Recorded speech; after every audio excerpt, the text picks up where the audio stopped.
Welcome back. Let's continue our discussion of risk and returns by talking now about the risks. What is investment risk? Before we define it, we need to realize that there are actually two types of risk. One is the standalone risk, or the risk of a company by itself, and there is also the portfolio risk, the risk that that company has once I place it in a well-diversified portfolio. We'll explain this further in later videos. In finance, when we talk about risk, we're talking about the probability, a probability distribution of earning a lower or actually a negative return. So the greater the chance of results going negative, the riskier the investment. This could be shown graphically with the probability distribution. If we look at this chart, we have two firms. Firm X, which is this light blue one, and firm Y, the red one. Both companies have an average expected annual return of 15%, but which one would you choose? Clearly, the company that is red, this firm Y, has a chance, or some chance of earning 70% negative return compared to company X, that the worst that can happen is probably a 20-30% negative return. On the other side, firm Y could potentially give us over 100% return, while firm X only, let's say 80. So you'll see that it's a lot more concentrated around the mean for firm X and less concentrated for firm Y. We say that firm Y is more risky than firm X.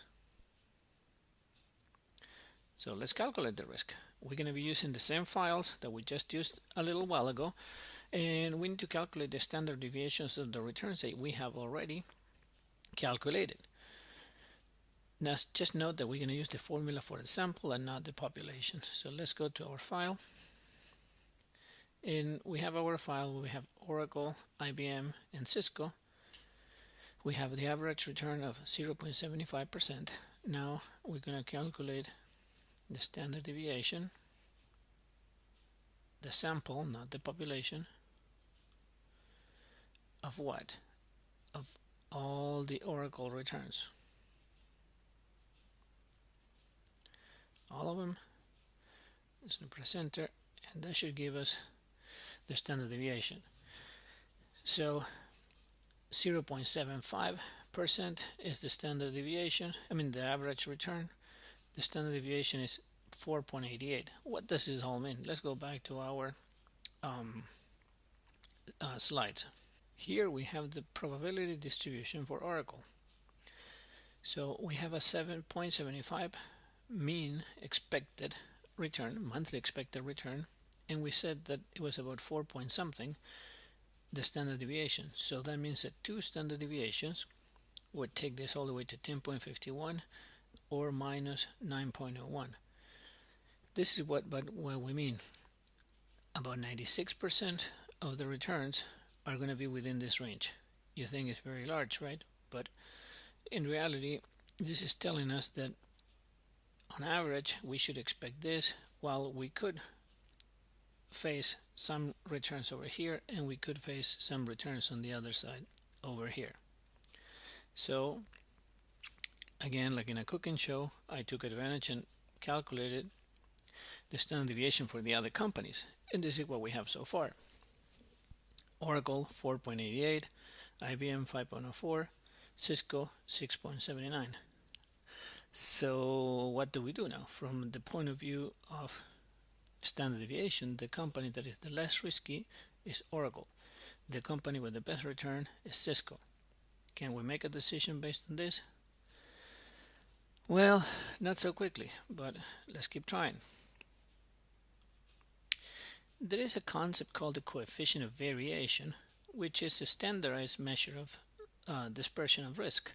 So if we divide the standard deviation over the expected return, we get the amount of risk per unit of return. The amount of risk per unit of return. So for every 1% of return, how much risk do we have to bear? So now we're going to be able to compare it. So let's take a look at our file again.